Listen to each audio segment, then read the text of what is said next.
Basi tunakaribisha katika mahubiri ya ibada ya leo. Leo siku ya Jumapili tarehe 15 Novemba mwaka 2020.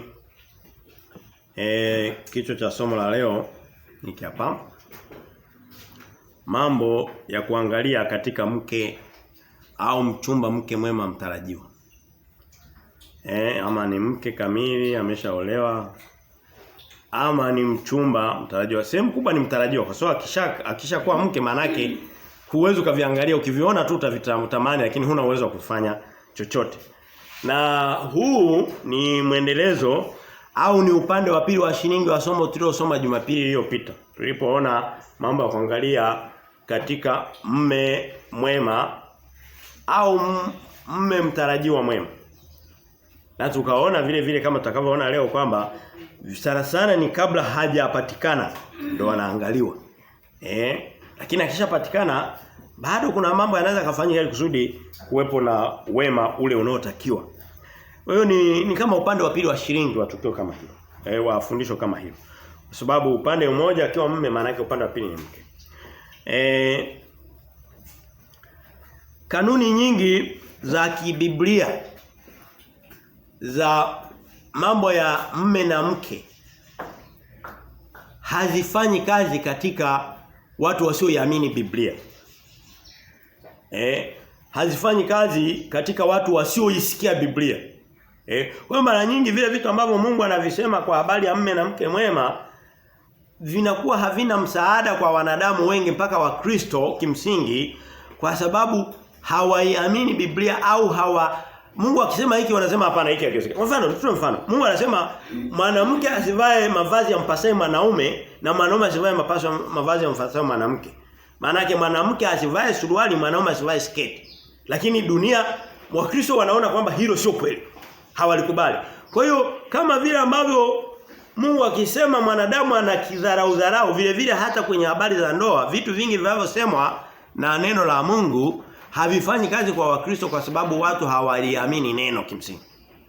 Kwa hiyo inahitajika kwanza watu walioshiba neno, wakaliamini neno, ndipo kanuni za Mungu za usalama wa ndoa, za mume mwema, mke mwema zinaweza zikafanya kazi. Sasa leo watu wakipigika, wakipata shida wanataka mambo ya Mungu yahusike na Mungu amuombe, lakini hawataki muamini. Sasa Mungu anasema hapana, hapo na mimi sitaingia. Huwezi kuniingiza katika vitu vilivyoharibika na mimi nikakubali. Huwezi kuniingiza katika vitu vilivyoharibika na mimi nikakubali.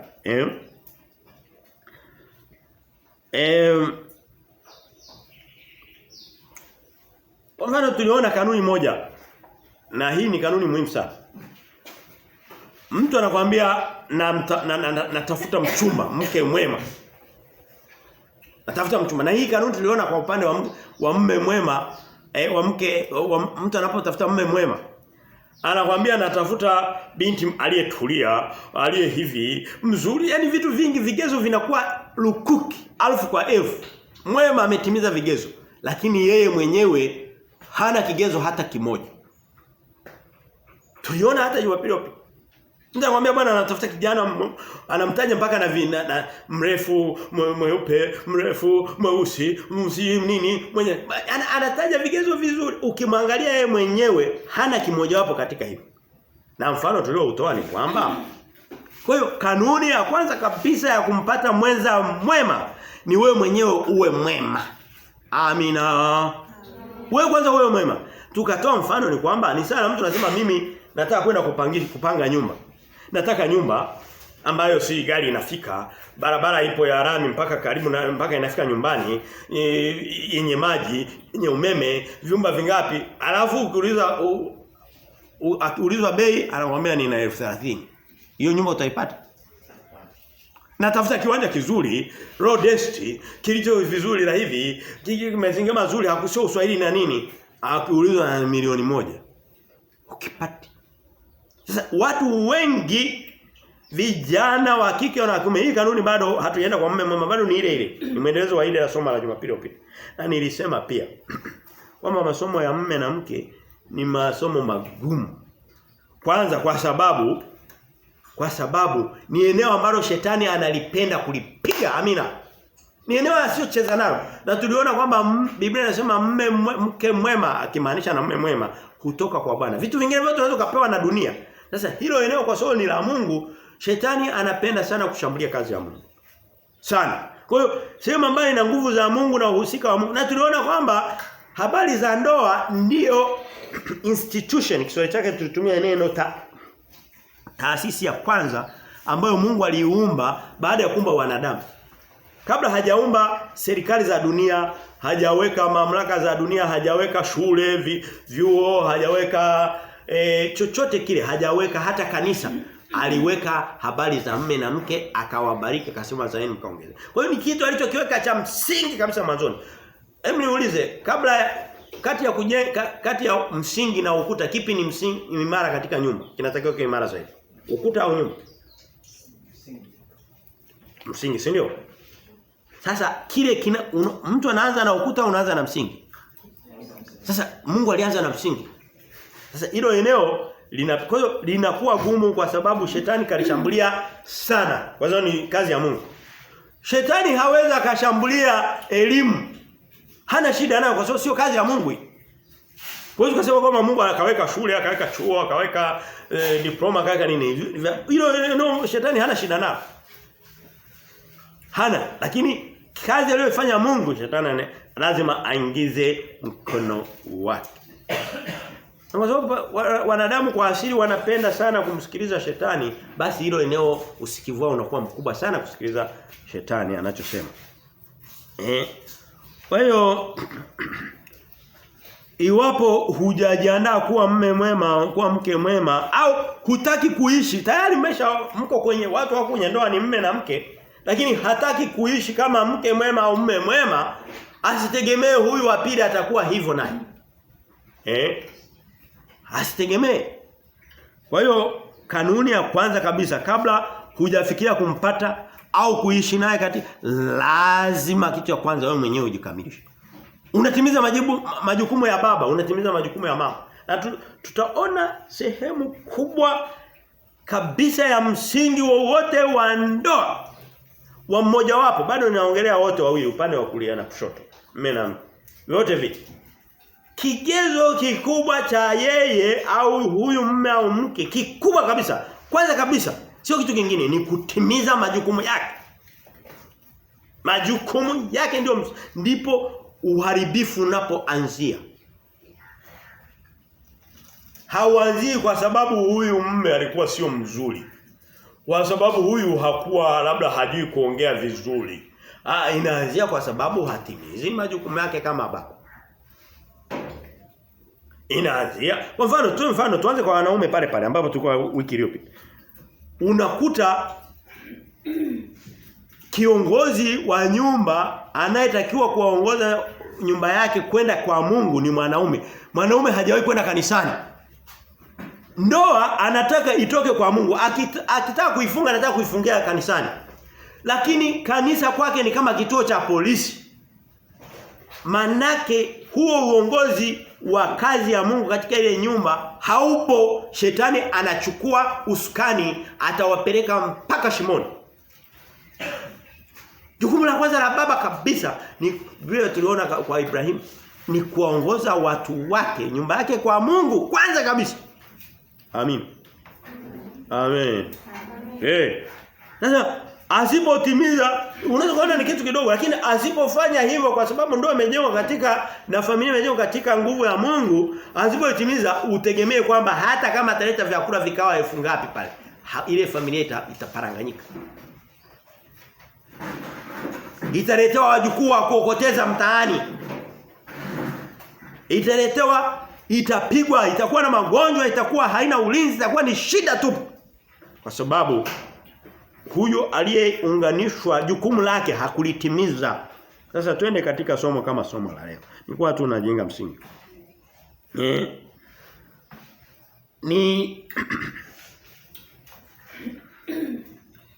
Kwa hiyo tumeona kanuni ya kwanza ni kutimiza wajibu. Kanuni, yani hizo kanuni hizo mbili tu kwa mfano. Mtu kutimiza wajibu lake na huyu anayemtafuta mwenza mzuri, yeye mwenyewe kuwa mzuri, kutimiza vigezo vyake, tayari kuna usalama mkubwa sana wa ile ndoa.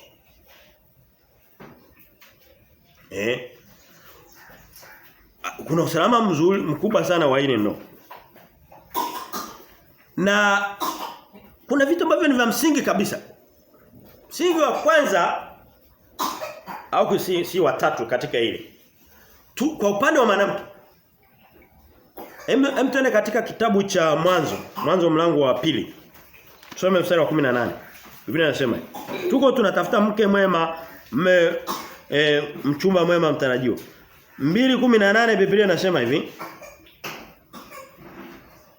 Bwana Mungu akasema si vema mtu huyu awe peke yake, nitamfanyia msaidizi wa kufanana naye. Ikitokea kuna ndoa ambayo mke sio msaidizi wa kufanana naye, hiyo ndoa haina Mungu, haina baraka na haitasimama. Leo hii wake sio wasaidizi, ni washindani wa wanaume wao. Dunia imewafundisha hivyo, lakini Mungu si alichosema. Mungu amesema kwamba nitamfanyia mwingine kama yeye. Anasema nitamfanyia mtu wa kumsaidia. Ukiona umepata ndoa, okay, hapa hatuiangalia vigezo vitu vingi, lakini haimo katika muktadha wa msaidizi, ujue hiyo ndoa haiwezekani. Anakwambia labda nataka niende nikasome, mume wangu ana mshahara huu na mimi nataka nishinda tulingane. Hapana. Dunia haifundishi hivi. Lakini wanataka wakafungie ndoa kwa Mungu. Mungu si alichosema, alafu unataka kumletea mipango yako kwenye kanisa lake. Anaweza kusema okay, njoo, lakini utaona kitakachotokea. Amina. Ni msingi wake. Na msaidizi leo hii na sio kwa mwanamke kwamba ndio mwenye tatizo, hapana. Wanaume, unasikia wanaume anakuambia leo hii lazima uoe mke ambaye ana elimu, ziana vitu akule ili anazalisha na unazalisha. Sawa. Haina ubaya na Mungu anataka wanaozalisha. Lakini anakuambia anaangalia vitu atakavyokuja, yani kimsingi inawezekana aweze kusaidia hata 60%, wewe uweke 40%. Sicho hicho, sio makusudi yake. Leo hii nasikia mahari zinatolewa hata akiwa na degree 2, mahari inapanda inakuwa mara 2, sio? Nishasikia hiyo habari. Kwa hiyo hapa hatuoni hivyo vitu ambavyo dunia inavipigia upatu kama ndicho ambacho Mungu alikiweka kama msingi. Siku ya kwanza kabisa hajaumba vitu vingine, ametoka kuumba wanadamu na wanyama na anga na nyota na jua na nini na mwezi.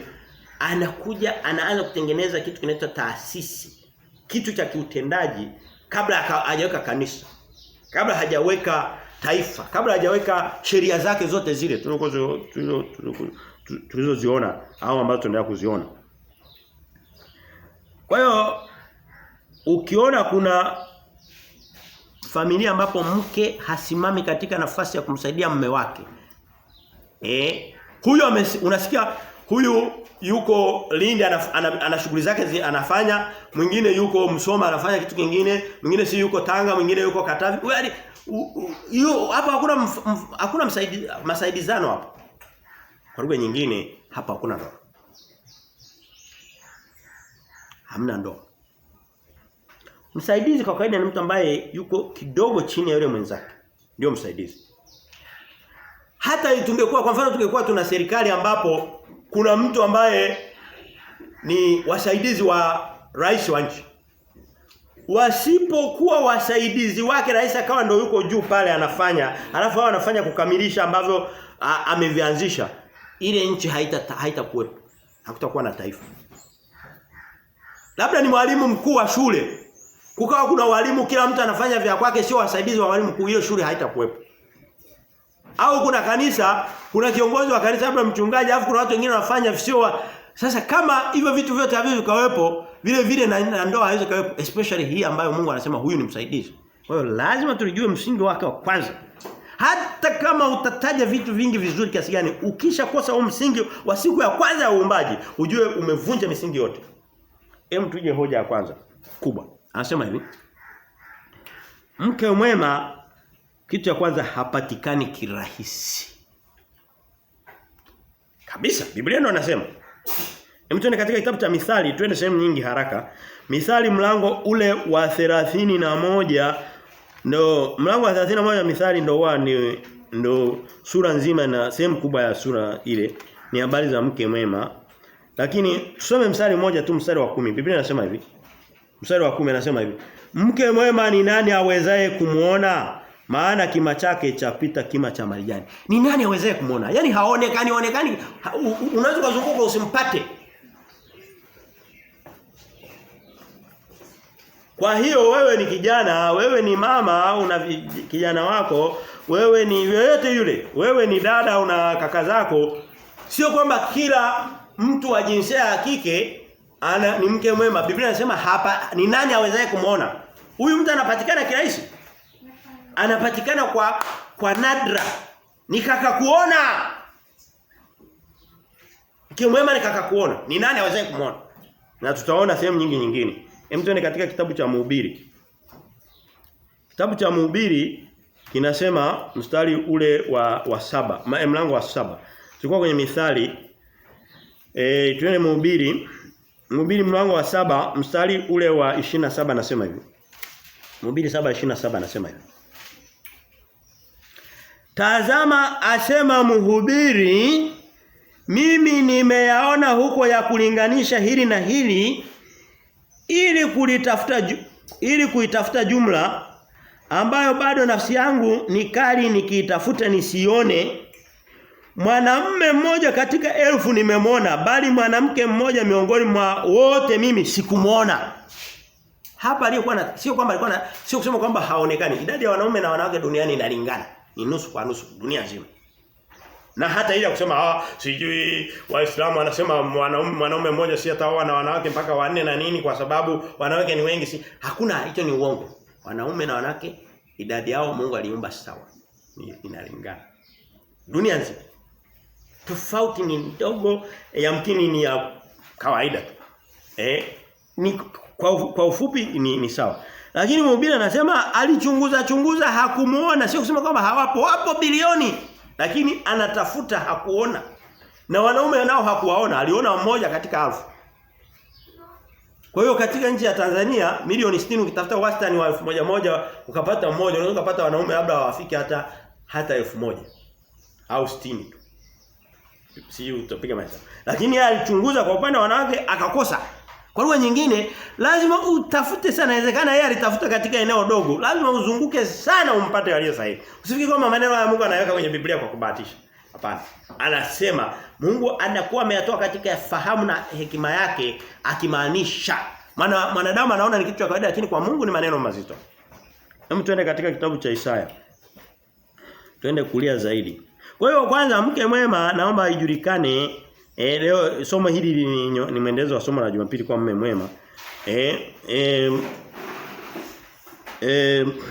Mke Isaya twende tulikuwa kwenye Mhubiri, twende kitabu kinachofuata kuna wimbo ulio bora Isaya 4:1. Biblia inasema hivi. Isaya 4:1 anasema hivi. Na siku hiyo Isaya alikuwa anaongelea nyakati za mwisho. Yamkini ni hizi nyakati tulizomo. Anasema hivi, na siku hiyo wanawake 7 watamshika mtu mume mmoja wakisema tutakula chakula chetu na kuvaa nguo zetu wenyewe lakini tuitwe tu kwa jina lako utuondolee aibu yetu. Hawa wanawake ni wengi sio wengi. Ni wengi lakini Biblia inasema ukitafuta mwema, mke mwema humpati. Kwa hiyo leo hii ukitafuta makahaba mtaani ni wamejaa. Wengi tu lakini tafuta ambaye anaweza kama mke mwema humpati. Sasa usifikiri kwamba Mungu anaongea mama kwa kubahatisha. Kwa hiyo naomba wewe ambaye labda unataka kumsaidia kumchumbia kijana wako, mtafute mchumba si nini, huo unajua kwamba hawapatikani. Hawapatikani. Hebu tuangalie kama tulivyoona wiki iliyopita. Tuliona makosa kama 7 wayafanyao mabinti katika kutafuta waume watarajiwa wema. La kwanza anasema ni mzuri, ni maarufu, ni tajiri. Anaangalia vile vigezo, vitu vyote hivyo vinaondoka kila wakati wote. Na havidumu. na pia sio vigezo ambavyo Mungu aliviweka, sio vigezo vya Mungu. Tukaona anakuambia naolewa naye kwa sababu una ujauzito wake. Leo hii watu wanafanya washerati ndio baadaye wanaokwenda kupeleka kanisani kubarikiwa. Sio mpango wa Mungu. Unasema na tulisema kwamba mambo haya mengi hayafundishwi makanisani na Wakristo kwa sababu hawasomi Biblia na hawana roho wa Mungu wa kuweza kuelewa hii kweli, basi yanakuwa ni mageni kwao, yanakuwa kama anahukuma pana. Mungu anatutaka tutakasike. Hata kama tulishowahi kukosea hata mara 10, mara 20, mara 30, tunaposikia kweli na kuiishi, Mungu anasema nanyi nitawapokea. Hata hapo nitawatakasa. Hata hapo napo nitawatendea yale mema ambayo nilikuwa nimeyapanga kwa ajili ya wanaonisikia. Wewe usije kusema kama unasema kwa nilishakosea. Nilishafanya hivi. Usikosee tena. Vijutie hilo, mwambie Mungu, hili nilikukosea. Nilikuwa katika ujinga wangu, katika upumbavu wangu, sikuambiwa kweli na nilipoisikia labda nilidharau, lakini sasa nimeisikia. Naomba rehema na neema, naomba msamaha. Mungu atakusamehe. Lakini haitoshi kuacha kusema eti kwa vile tu watu watajeruhiwa, watu wataumia au watu walishakosea tukawa kama makanisa mengine tukawa kimya. Tusiseme chochote. Kana kwamba tu ili kusudi tu watu kwa sababu makosa yalishafanyika. Pana. Makosa yakifanyika yanasahihishwa. Na mara nyingi somo kama hili halilengi kwa wale ambao tayari washakosea miaka 10, 20, 30. Linalenga kwa wale ambao hawajawahi kufanya hilo kosa ili kusudi wasilifanye. Mahubiri mengi kama haya yanalenga watoto wadogo, vijana wadogo. Amina. Kwa hiyo kama tulishokosea sisi, hao aliyekosea mwingine anakosea, sisi babu alikosea alifanya nini? Usitake na wajukuu zake wakosee. Leo makanisa ndicho wanachofanya, wanaogopa kusema, hawataki kwanza wasije wakashusha matoleo yao na sadaka yao. Lakini pia wasije wakawakasirisha wasije tu wakasema kweli ya Mungu. Maneno haya yameandikwa na Mungu. Sina maneno ambayo ninasema mimi hata siku moja. Kwa hiyo tunaona kwamba wanawake wa idadi kama ni wanawake ni wengi, watafika 7 waseme wote wanamwangalia mwanaume mmoja. Hii ndio inaitwa michepuko hii. Unakuta mwanamke anajitegemea kwa kila kitu. Mume anipa kila kitu na nini, lakini ana mume wake wa kuja na kuondoka. Sio makusudi ya Mungu. Kwa hiyo hawa 7 wanaoitwa kwa jina lake, manake huyu hakai nao. Au nadhani hili andiko liliandikwa tu kwa bahati mbaya. Hapana, Mungu aliona kwamba litakuja kutusumbua akaliweka. Kama linanisumbua mimi lisimsumbue mwanangu. Kama linakusumbua wewe lisimsumbue mjukuu wako. Kama yani Mungu ndicho anachotaka. Na kukaa kimya sio utatuzi wa tatizo. Au kutokuhubiri hizi habari. Kwa hiyo tunaona kama tulivyoona makosa yanayofanywa na mabinti katika kutafuta mme mwema. Hem, tuanze na makosa vile vile na tutaona katika muktadha wa maneno ya Mungu. Kosa la kwanza tulishaliona. Mtu anatafuta mke mwema, yeye mwenyewe sio mume mwema. Kwa hiyo kwa vyote vile haiwezi ikafanya kazi. Pili, kosa la pili, kutumia vigezo vya nje. Anakuambia ni mrembo, ni msomi, ni mweupe, sijui ni mweusi, sijui ni mrefu, si mfupi, anajua kuimba, ni maarufu, ni mtangazaji, ana kazi. Vitu vyote hivyo ndio tuliona na vijana na mabinti wanavifanya, wanatumia vigezo hivyo. Vile vile kosa la namna hiyo linafanyika kwa vijana. Hili linachangia katika kupata mke mbaya kwa asilimia zaidi ya 90. Asilimia nyingine 10 zilizobaki zinatokana na makosa mengine, lakini hii ndio kosa kubwa hili. Asilimia nyingine inatokana na mwanaume yeye mwenyewe kutokuwa tayari. Tuende katika kitabu tuende katika Mithali. Twende kushoto kitabu tulichokuwa cha Isaya. Twende Mithali mlango wa 19 mstari wa 14. Biblia inasema hivi. Na huu mstari tuliuona, turudie tu tusisitize. Anasema hivi: nyumba na mali ni urithi apatao mtu kutoka kwa babaye. Nasoma Mithali 19:14. Nyumba na mali ni urithi apatao mtu kutoka kwa babaye, bali mke mwenye busara mtu hupewa na Bwana. Sasa mtu hata kanisani hajawahi kwenda. Anakuambia nitaenda siku ya kufunga harusi. Kuna wengine mpaka anakodisha kanisa la kufungia harusi. Sio kanisa lake. Sio kanisa lake, anakuambia mimi nitaenda tu kufungia kwenye kanisa fulani lolote ile analipa na hela.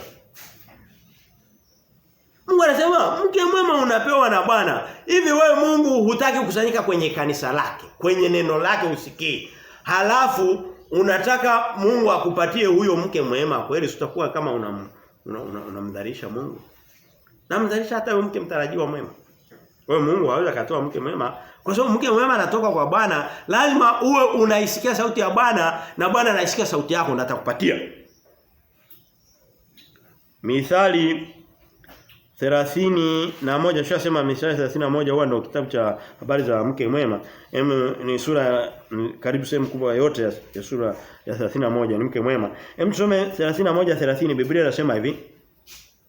Kwa hiyo tumeona kwamba kosa la vijana wanaume ni kutumia vigezo vya nje. Sasa hivi vigezo vya nje huoni kwamba ni vigezo vya kimungu? Kwa sababu mke mwema anatoka kwa Mungu na Mungu haangalii vigezo kwa sababu sehemu vya nje anaangalia vya ndani. Vigezo vya nje ni nyongeza. Tuangalie kigezo kimoja hapa anachotumia Mungu. Anasema mlango wa 31 Mithali 30 anasema hivi. Mithali 31:30 anasema hivi. Upendeleo hudanganya.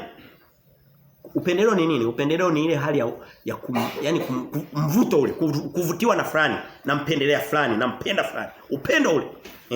Sio upendo ule wa kimungu, ni mvuto ule. Anasema upendeleo hudanganya na uzuri ni ubatili. Aliyeumba uzuri ni nani? Ni Mungu, sio Mungu. Lakini Mungu anasema uzuri huo hata kama nimeumba mimi ni ubatili. Sasa kijana anaenda anataka kutumia uzuri, kutumia kitu batili, unategemea atapata kitu sahihi? Hapana. Je, achukue yote yule? Hapana. Lazima kuwepo na upendeleo, lakini sio kigezo cha kwanza wala sio cha tatu wala sio cha tano, ni cha zaidi sana, cha mbele zaidi. Anasema upendeleo hudanganya. Yaani ule mvuta anasema nampenda sana, anasema ni kukudanganya kule. Na uzuri ni ubatili, bali mke mwema anasema bali mke amchaye Bwana ndiye atakaye sifiwa. Yaani sifa yake kuu ni kumcha Bwana. Ndio anakuambia na anaangalia anavaa gauni anapendeza na viungo vyake vinaonekana kwenye gauni lake. Kama analivaa, kama ni suruali vinaonekana. Ana mguu mzuri kwa sababu anavaa nguo inakaribiana na iko mbali na magoti, iko juu zaidi.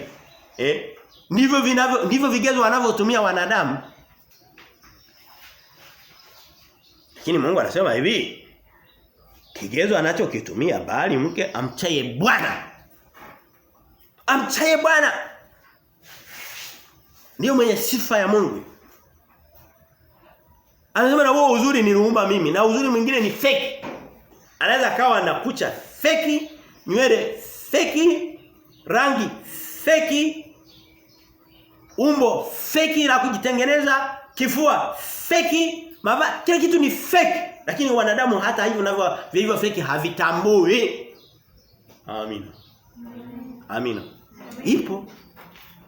Lakini anasema hata ule nilioumba mimi mwenyewe, unaitwa uzuri wenyewe ni ubatili. By the way, Mungu anasema kila hicho kiumba ni kizuri kwa namna. Yule unayodhani sio mzuri mbele za Mungu, anasema huo uzuri ni mimi ndio nao juu. Tutakuja kuona sehemu nyingine uzuri mwingine Mungu. Okay, tunaanza twende katika kitabu cha Petro, turuke twende mbali sana kutoka kwenye agano la kale kwenda kwenye agano jipya. Petro wa kwanza 3. Petro wa kwanza 3 sehemu nyingine habari za mke mwema.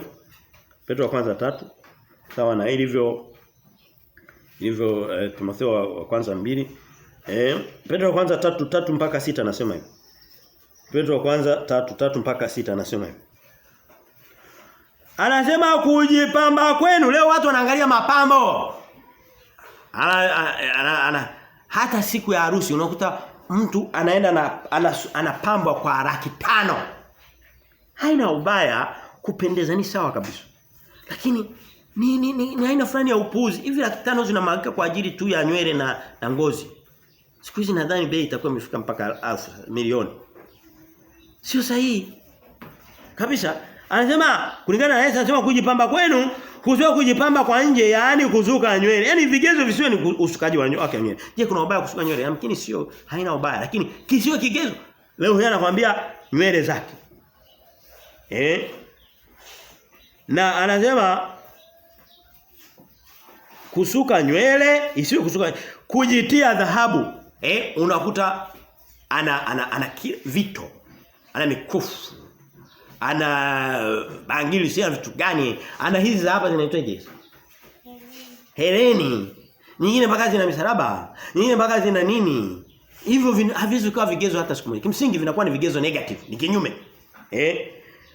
Anasema kusuka nywele, kujitia dhahabu na kuvalia mavazi. Yaani usipime mavazi. Leo hii mavazi ya mtu ndio kinakuwa ndo uzuri wa mtu.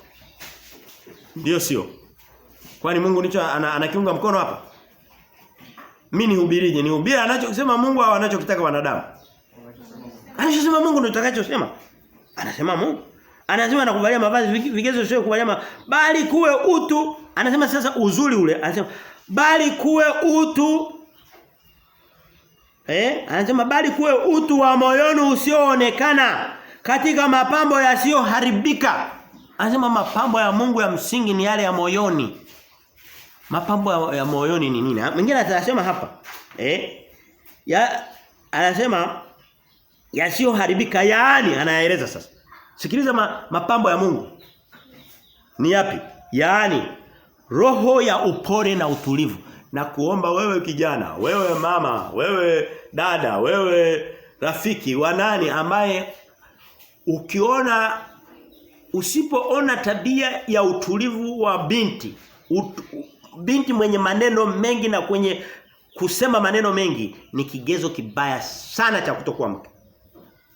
Haijalishi ana elimu, haijalishi anatoka ni msia na nini chochote kizuri, sija na magari, sija na vyovyote vile. Lakini usipoona kulingana na neno la Mungu roho ya upole na utulivu ni kutoka kusema sema. Mtu anayesema sana ni mtulivu. Jamani, haya maneno ni ya kwangu, ni ya Mungu. Sasa mbona kama yamewatisha? Au mnatafakari au mmechukia? Mmechukia au mnatafakari? Mbona unasema kama siamini kama ulichosema ni kweli. Mtu ngoja tusikilize Mungu anasema bwana. Anasema lakini leo hii vipimo utasikia mtu sio Halima Mdee. Na wasema kwa maana nini? Sijui yule alikuwa sijui mwenyekiti wa chama cha wanaitwaje? Wana sheria Tanzania, sijui nani Karume ni mtu wa maneno, kwa siku anaweza katoa maneno 1000 ngapi. Huyo tayari sio mke. Kulingana na neno la Mungu. Ukipimo cha utulivu. Anasema iliyo ya thamani kuu mbele za Mungu. Sasa kama ndio imetoka kwa Mungu, lazima iende kwa vigezo vya kimungu. Mungu anasema cha thamani changu ni hiki hapa. Leo hii watu wanataka mambo yageuzwe, wanakuambia mume wake mtaratibu kweli, hasemi kabisa. Mke ndio anajua kuongea. Ni vipimo vya dunia. Jukumu la kuongea maneno hata kuhubiri ni la mwanaume, na mwanaume naye anatakiwa aongee maneno ya Mungu, sio ya binadamu. Lakini leo hii ukitaka ndoa iliyo salama ni ile ambayo mwanaume hajui kusema chochote, mwanamke anajua kufyatua maneno kama matofali. Ni kinyume cha Mungu. Alafu tunataka twende na hizo ndoa kanisani, twende na baraka kanisa zake. Amna, ni kumdanganya Mungu. Mungu sio alichosema.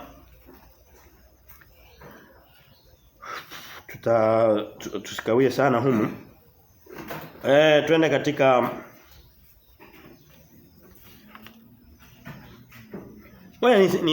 niwe wazi pia kwenye habari nyingine. Hiki kinachoitwa sijui 50 kwa 50. Ndoa si ni 50 kwa 50. Hakiwezi, sio ndoa ya Mungu. Hakina. Biblia hasemi hivyo. Ni kwamba ndoa namna hiyo haiwezi kaisha. Haiwezi kaisha. Inaweza ikabaki ikiwa imekufa. Inaweza kusambaratika lakini sio ya Mungu. Hapana. Mmoja ni msaidizi wa mwingine. Ndicho Biblia inachosema. Okay. Mimi siwezi kusema nje ya maneno ya Mungu. Na tatizo haliko kwa huyu mmoja, liko kwa wote. Sasa kwa mfano wewe ni baba ndio unatakiwa uiongoze nyumba yako katika kumjua Mungu. Ukawa wewe kazi yako ni kulewa na kuangalia mipira. Huyu mke atafanya nini? Sasa atatakiwa ajiongoze kwenda kwa Mungu kama akipata yako karoho. Kwa hiyo makosa yako kote kote. Lakini hata yakiwa kote kote mapigo yanakuwa kote kote vile vile. Soma kutoa kitabu cha Mithali mlango wa 11. Tulikuwa tunaangalia vipimo vinavyotumika na vya mapambo, uzuri, shepu sijui amevaa kapendeza, viatu vyake, heleni zake, vitu vya namna hiyo. Hebu angalia Mungu anaposema habari za mapambo. Anasema katika mistari mingine inatisha hata kuisoma, lakini ikisha andikwa na Mungu maana yake imepimwa. Neno la Mungu ni takatifu. Anasema wakati mwingine maneno ya Mungu yanaonekana kama ni matusi. Kwa sababu Biblia ikituonya tusiposikia itatukanya kwa maneno makali.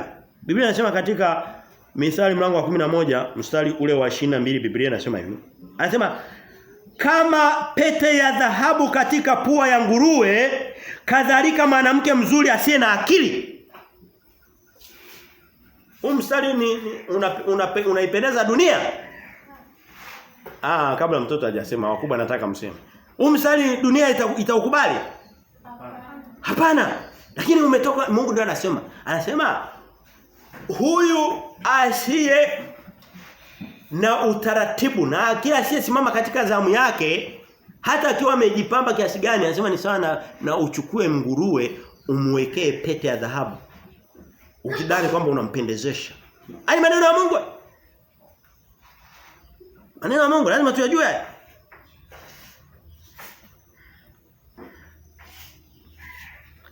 Na kwa hiyo hiki kipimo cha kutumia sijui urembo, uzuri, mapambo, elimu, vigezo, asilimia 90 tunasema na zaidi. Vinavyotumika Mungu anasema hivyo vipimo ni vipimo sio sahihi. Hem tuende katika kitabu cha Okay, sihitaji kwenda kule nitasimulia tu.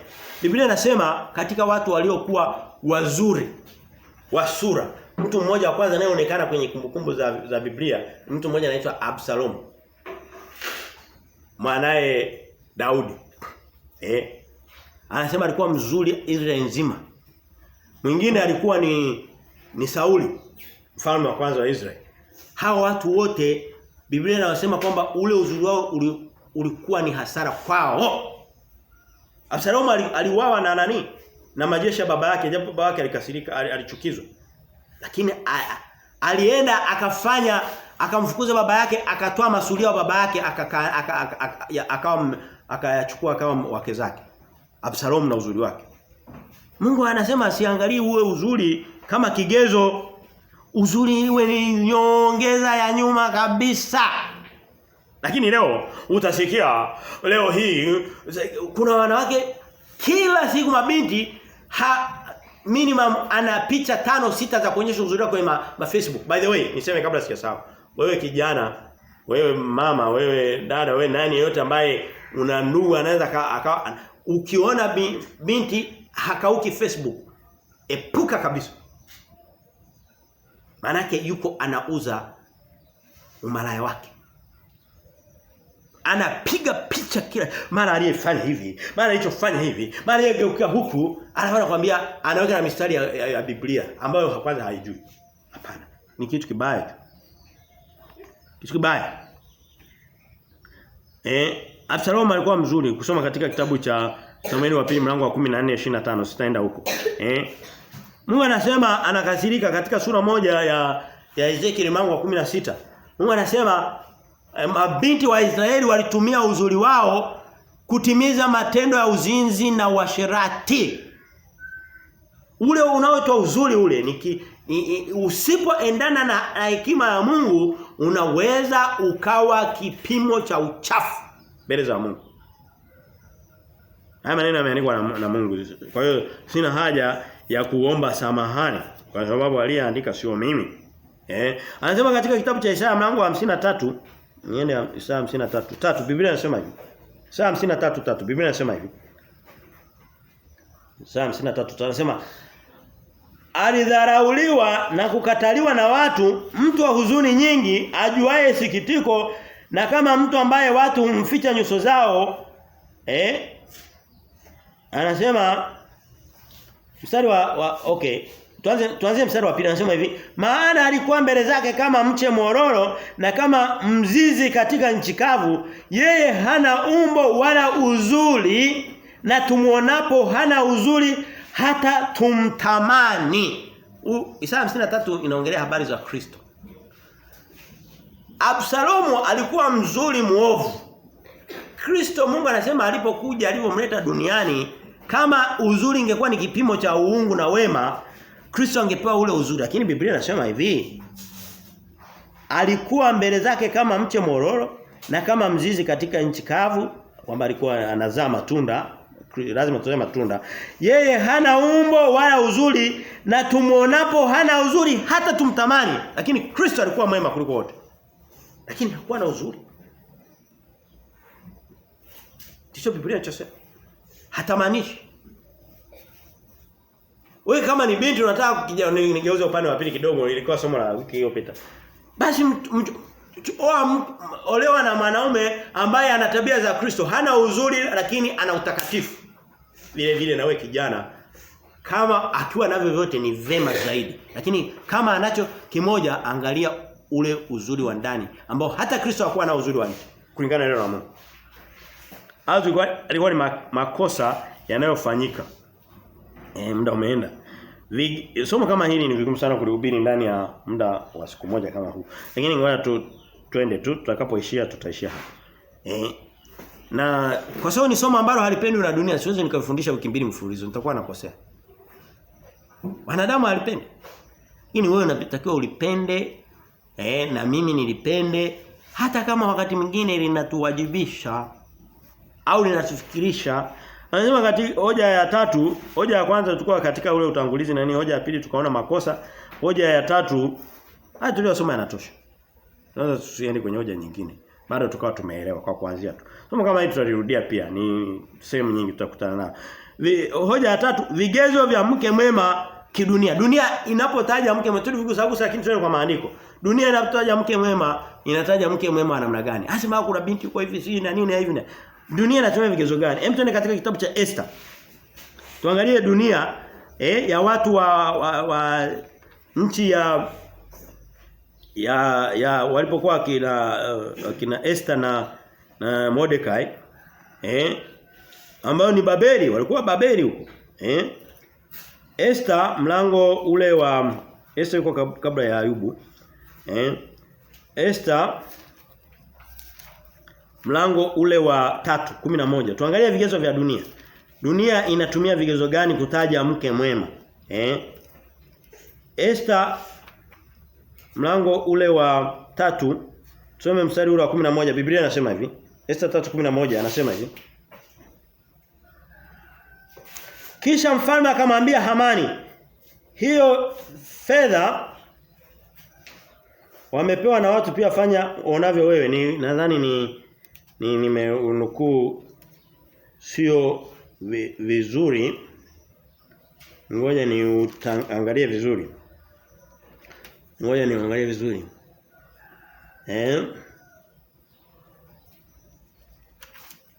Angalia Esther 1 actually. Twende Esther 1. Esther 1:11 anasema hivi. Wamlete Vashti malkia mbele ya mfalme, amevaa taji ya kifalme ili kuwaonyesha watu na maakida uzuri wake, maana alikuwa mzuri wa uso. Huyu Vashti siku hiyo aliondolewa kuwa malkia, malkia akawa Esther, aliyekuwa na vigezo vya rohoni. Lakini Vashti inaonekana vigezo vyake vya uzuri wake ilikuwa ni kuonyesha uzuri wake, lakini bado havikutosheleza, akaondoka akapoteza umalkia, malkia mpya akawa Esther. Kwa hiyo vigezo vya dunia ni kama hivi vya Vashti, ni kuonyesha uzuri wake, ni kuonyesha picha zake Facebook. Twende katika kitabu cha dunia inakwambia uzuri wa mwanamke mke mwema. Inakwambia ni elimu, ni kazi nzuri, ni anaonekana yuko si ofisi ya mwanasheria mkuu, si yuko ofisi kuu yuko bungeni, yuko hapana. Biblia haijasema hivyo. Hivyo vigezo Biblia inavipinga. Twende katika kitabu cha Tito mlango ule wa 2, tuangalie Mungu anapoangalia kigezo kimoja wapo. Sio hizo kazi, hizo elimu nini. Anaangalia nini? Anaangalia tusome Tito mlango wa 2 mstari ule wa 4. Biblia inasema hivi. Anasema Tito 2:4 anasema nao Tito nimesema 2:4 yes anasema hivi. Anasema ili wawatie wanawake vijana akili, wawapende waume zao na kuwapenda watoto wao na kuwa wenye kiasi, kuwa safi, kufanya kazi nyumbani mwao. Kipimo cha namna hiyo, vipimo. Kuna kina mama nyumbani kwake hajui kinachoendelea. Hajui kufua, hajui kufanya usafi, hajui chochote. Ni kama Malkia Vashti. Lakini Mungu anasema kipimo ni pamoja na kufanya kazi nyumbani mwake. Hajui apike chakula. Aiongoze nyumba yake. Na katika Mithali mlango wa 31 mke mwema anaonekana alikuwa na watumishi lakini alikuwa anafanya pamoja nao, anawapangia maeneo kama anao na sio wote wenye nao.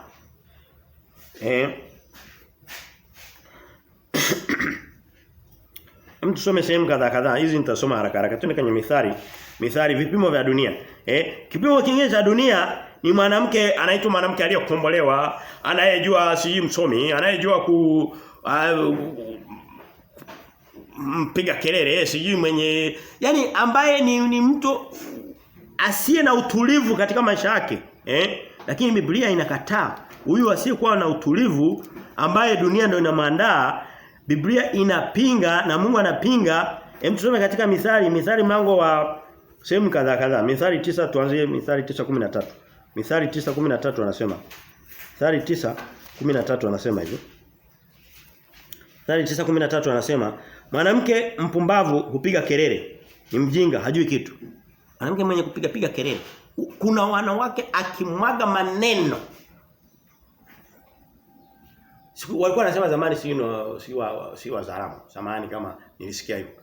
Lakini sasa hivi ni wote. Anasema mwanamke mjinga anapiga kelele. Anapiga kelele. Biblia haisifu hapo. Anasema mlango wa 14:1 anasema hivi. Mlango wa 14:1 anasema kila mwanamke aliye na hekima hujenga nyumba yake, bali aliye mpumbavu huibomoa kwa mikono yake mwenyewe. Unaona hizo tabia Mungu hajaziunga mkono. Anasema katika Mithali 25:4. 25:24 anasema hivi. Mithali 25:24. Kitabu cha Mithali tulikuwa kwenye Mithali humo, kwa hiyo tuendelee mbele. 25:24 anasema hivi.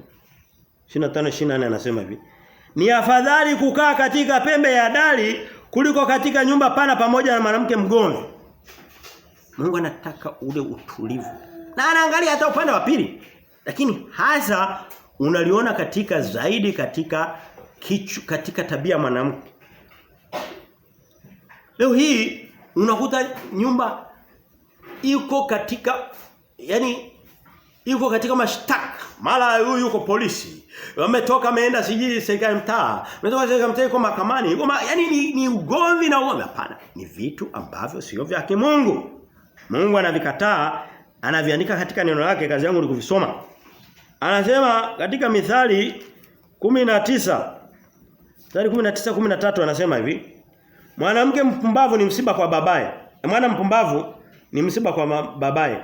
Na ugomvi wa mke ni kama kutona daima. Ni kama uishi katika nyumba, kutona ni kama nyumba ikiwa haikauki, ni kama mvua imenyesha. Ni kama kwenye mafuriko. Unaishi kwenye nyumba ambayo ina mafuriko ndani yake. Ina maji. Hakuna ukavu, hakuna ni nyumba mbaya sana hiyo. Hebu jiulize ndani ya nyumba watu wanaokaa maeneo ya Kigogo kule. Kipindi kama cha mvua hivi. maji yanakuwa hayakauki ndani ya nyumba.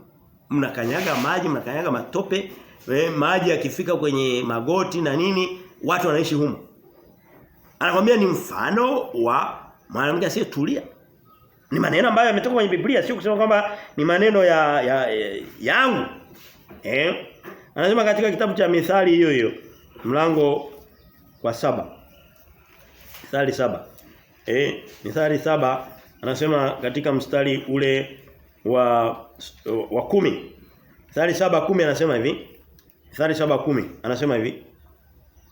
Na tazama mwanamke akamkuta ana mavazi ya kikahaba, mwerevu wa moyo. Huyu ni mwanamke wa kisasa huyu. Mwerevu wa moyo. Ana kelele na ukaidi, miguu yake haikai nyumbani mwake. Leo hii ndio tabia mwanamke anakuambia leo ana biashara, sio ameenda Ifakara. Ameenda wapi? Yuko kwenye mizunguko. Na wakati mwingine anakuwa ameenda tu kwa sababu ya uchafu. Ni maneno ambayo sio ya kimungu haya. Bila kujitakasa katika haya tutakuwa tunajidanganya. Mithali imekataa kuisha.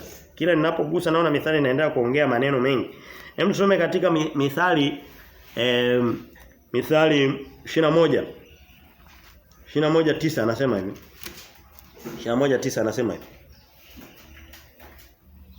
Ni afadhali kukaa katika pembe ya dari kuliko katika nyumba pamoja na mwanamke mgomvi. Ni maneno yale tushayaona sehemu nyingine. Mungu anayarudia kwenye Mithali. Tuliyaona katika Mithali 19:13 tunaona sasa katika 21:9. Kwa hiyo ni maneno mengi ambayo Mungu mwingine anakuambia hii ni mambo yamepitwa na wakati, ni mambo ya kizamani. Hapana, Biblia haijasema hivyo. Hem tuende katika maneno ya Mungu hayana wakati yanapopitwa na wakati. Hem tusome. Mtu anakuambia haya ni vipimo vya kizamani. Hapana, sio vipimo vya kizamani. Kwa sababu gani? Kulingana na Kristo, kulingana na Mungu, anasema katika Mathayo mlango ule wa 5, Mathayo 5, tusome Mathayo 5:18 anasemaje? Mathayo 5:18 anasema hivi. Mathayo mlango ule wa 5 mstari ule wa 18 anasema hivi. Ukitaka kulitweza neno la Mungu na kulitafutia sababu kwamba limepitwa na wakati, ni la zamani, Mungu anakukumbusha kwa mstari mwingine. Mathayo 5:18 anasema hivi. Kwa maana amini nawaambia, mpaka mbingu na nchi zitakapoondoka, yodi moja wala nukta moja ya Torati haitaondoka hata yote yatimie. Mungu anachomaanisha ni kwamba Torati ni sheria ya Mungu. Ni maelekezo ya Mungu. Haya maneno hayataondoka mpaka mbingu hizi. Yaani mpaka huu utaratibu wa dunia tunaoishi utakapokuwa umeondoka. Mpaka dunia isiwepo tena, mpaka mbingu isiwepo, ndipo neno anasema kimsingi anasema itaendelea mpaka mwisho. Na tunaipata pia katika Mathayo 24:35 anasema hivi. Mbingu na nchi zitapita, lakini maneno yangu hayatapita kamwe. Kwa hiyo kile anachokisema katika Biblia anasema kitaendelea kubaki hivyo hivyo. Wanadamu katika kumkaidi Mungu wanakuambia imepitwa na wakati, imepitwa na nini, lakini hao ni wanadamu. Kulingana na Mungu anasema maneno yangu hayatapitwa na wakati kama. Mpaka dunia iondoke na nchi iondoke. Je, dunia imeshaondoka? Bado ipo. Mbingu zimeondoka? Bado zipo. Kwa hiyo neno la Mungu bado liko vile vile. Kulingana na neno la Mungu.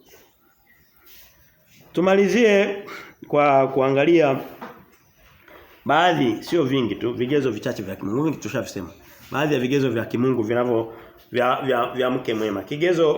Vigezo vile vikuu. Tumeshaviona vingine, kufanya kazi nyumbani mwake, kuwa mpole, kutokuwa mgomvi na msemaji wa maneno mengi, lakini tuangalie vigezo vile vikubwa vya msingi. Hivyo ni vya kila siku. Cha kwanza kabisa, unasema nataka kutafuta mke mwema, vigezo vya kwanza ni wewe mwenyewe kuwa mwema tayari. Lakini ukisha kuwa mwema, je, unampata yupi? Kitu cha kwanza anasema katika mlango wa Korinto. Yes, wa Korinto wa pili. Korinto wa pili mlango ule wa 6. Hii tuiona hata kwa wanaume. Mume mwema. Wiki iliyopita, lakini tuirudie. Korinto wa pili 6:14 anasema hivi. 6:14 anasema, msifungiwe nira pamoja na wasioamini kwa jinsi isivyo sawa sawa, kwa maana pana urafiki gani kati ya haki na uasi? Tena pana shirika gani kati ya nuru na giza? Tena pana ulinganifu gani kati ya Kristo na Beliali? Au yeye anayeamini ana sehemu gani pamoja na asiyeamini? Msifungiwe nira na wasioamini. Kigezo cha kwanza ni kuamini. Na usijidanganye sema kwamba nitambadilisha baadaye hapana. Shetani naye anakuwa yuko pembeni anajua kwamba akishaingia tunafunga mlango wa wokovu. Nasema usifungiwe nira. Biblia inasema hawa wawili watakuwa sio wawili tena bali ni mwili mmoja, sio roho moja. Kwa hiyo anasema usikubali mwili hii miili miwili kuwa mmoja wakati mmoja una Kristo mwingine hauna Kristo. Never. Na vigezo vya wokovu tulishawahi kuhubiri, kama uvijui tuje tuviongee wakati tutavihubiri na tutaenda kuhubiri. Lakini haishi tuende katika Luka. Tuende kwenye Mathayo 10:37 na Luka 14. Hii ni mistari ya mwisho muhimu sana sana. Mathayo 10:37. Anasema hivi. Mathayo 10:37 anasema hivi. Ampendaye baba au mama kuliko mimi hanistahili, wala apendaye mwana au binti kuliko mimi hanistahili. Nitakuja kufafanua maana ya mistari baada ya kusoma Luka. Leo hii by the way kuna waume na wake wanaowapenda baba na mama kuliko mwenza wake. Hicho nacho Mungu anakataa. Lakini ngoja tuangalie, twende kwenye Luka 14 ndipo anapoongea anafafanua zaidi. Twende kwenye Luka 14. Luka 14 some 26. Anasema hivi. Luka 14. Kigezo cha kwanza tulichokiona vingine vyote, lakini cha kwanza ni kwamba anamwamini Kristo. Lakini kigezo kingine ngoja tuangalie, tutakifafanua baada ya kusoma mstari. Luka 14 anasema mstari ule wa tuanzie 26 anasema hivi. Kama mtu akija kwangu naye hamchukii baba yake na mama yake na mke wake na wanawe na ndugu zake waume na wake, naam hata nafsi yake mwenyewe, hawezi kuwa mwanafunzi wangu. Mtu ambaye hamfai Kristo na wewe hakufai. Amina. Kristo anasema, okay, huyu mtu kuna mtu hamfai Kristo hapa. Mtu ambaye anataka kuwapenda wengine wote kuliko kumpenda Kristo. Anasema huyu mtu mimi hanifai. Hebu niulize, wewe ni kijana unaenda kuoa au wewe ni binti unaenda kuolewa, utamkubali mtu ambaye Kristo yeye mwenyewe hamfai Kristo? Kwa hiyo yule mtu ambaye Kristo anasema ananifaa mimi, na wewe jitahidi umchukue huyo au uchukuliwe na huyo. Kwa sababu kama hamfai Kristo na wewe hakufai. Kristo anasema huyu mtu anifai. Kwa hiyo utauliza kwamba ninataka kusema nini? Nataka kusema kwa mistari hii tuliyosoma kwamba Mathayo 10:37 na Luka 14:26. Anasema yule mtu ambaye hampendi Kristo sana, ambaye Kristo anasema huyu hanifai mimi na wewe hakufai, na kuhakikishia. Kwa sababu itafika siku fulani kama hampendi Kristo sana, atampata mwingine wa kumpenda kuliko wewe. Atafanya uzinifu ndani ya ndoa yako. Atafika sehemu fulani akuongezee mchepuko wa pili, wa tatu, wa nne. Uonekane hufai tena. Kwa sababu alikuwa hampendi Kristo tangia mwanzo, na wewe hata kupenda. Ukiona mtu asiyemfaa Kristo, ikiwezekana na wewe ujue hakufai. Mimi ndicho kipimo changu. Huyu anampenda Kristo sana kuliko mimi, kuliko wewe. Kimsingi mke mwema, mme mwema. Hili swali linahusu wote. Lazima ni mtu anayempenda Kristo kuliko anavyokupenda wewe unayemchukua. Kwa sababu kama atakupenda wewe sana, ana mtu mwingine anaweza kumpenda sana vile vile. Hakuna garanti kwamba atabaki anakupenda wewe peke yako. Kama amekupenda wewe, sasa atawapenda na wengine. Ndio sio? Lakini kama anampenda Kristo, hana mwingine anaweza kumpenda. Sasa Kristo yuko peke yake. Si kama somo hili limesomeka vizuri. Naamini limeeleweka. Lazima okay, kwa maneno marahisi kabisa, lazima ujue kwamba huyu mtu amemnywa Kristo na kumshiba. Na kumnywa Kristo na kumshiba sio kuimba, sio kwenda kanisani akalala huko akaamkia huko. Wengine wanaenda kufanyia uzinifu kule.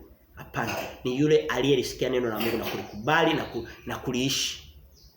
Na anasali katika kanisa ambalo wanahubiri neno la Mungu.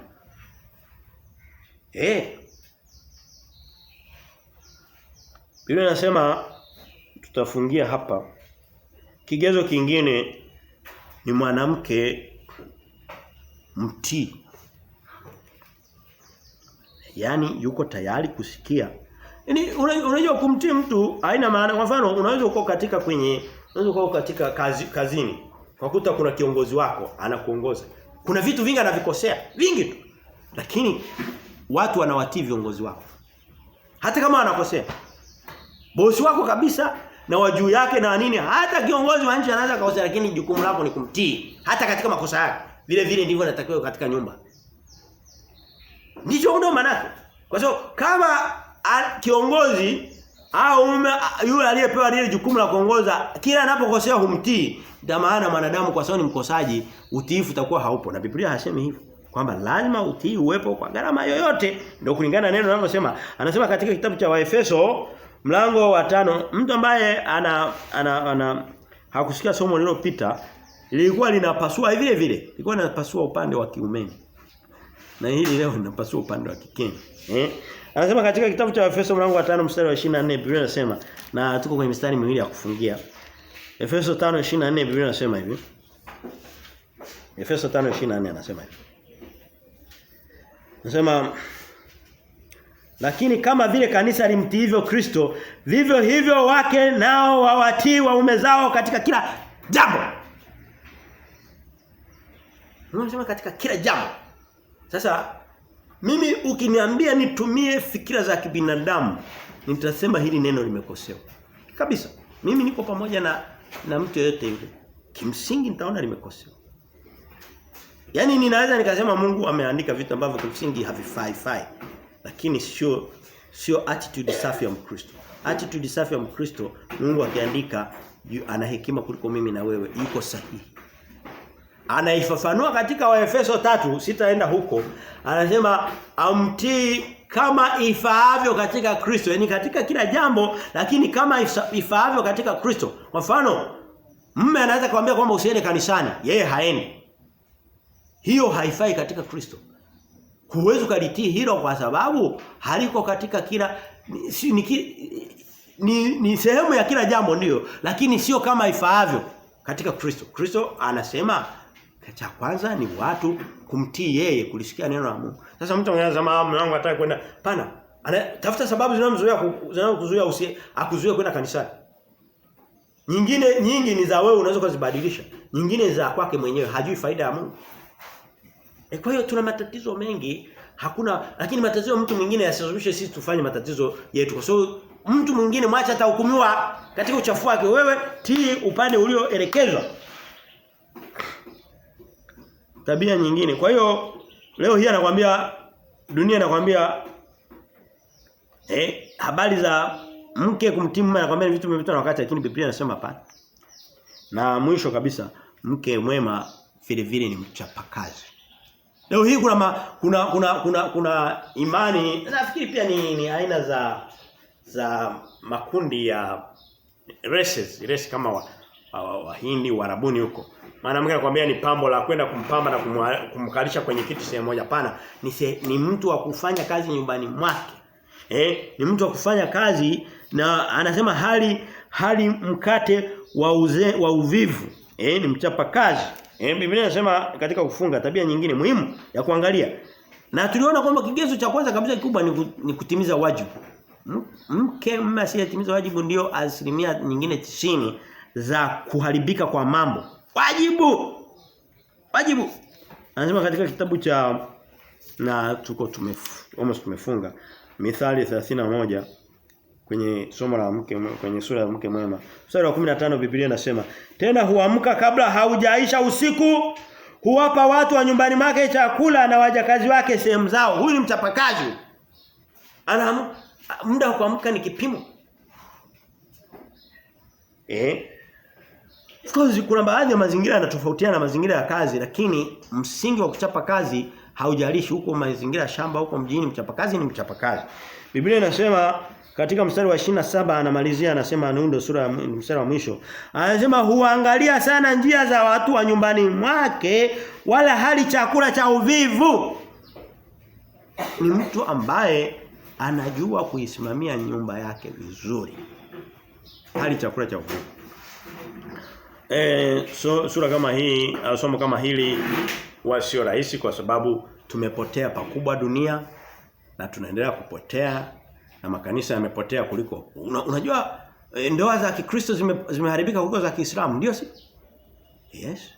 Kwa hiyo kama Yesu alisema iwapo haki yenu haitazidi haki ya Mafarisayo hamwezi kuona ufalme wa mbinguni. Vile vile iwapo ndoa zetu, watoto wetu, maisha yetu, mienendo yetu haizidi ya hawa wasio na Kristo, basi tuna hali mbaya zaidi, ndio maana yake.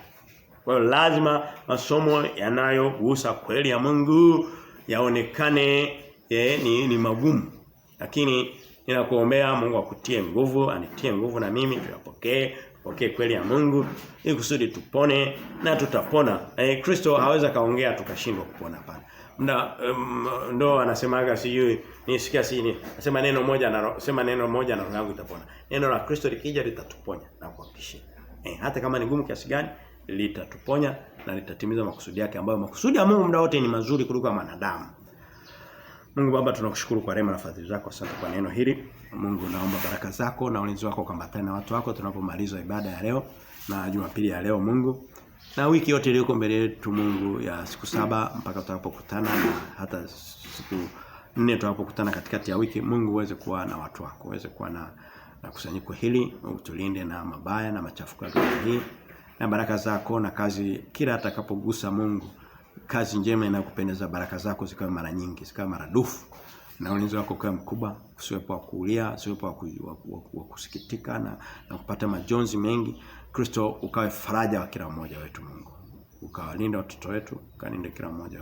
Mungu ni katika jina la Baba na la Mwana na la Mtakatifu. Tunapokea. Amen.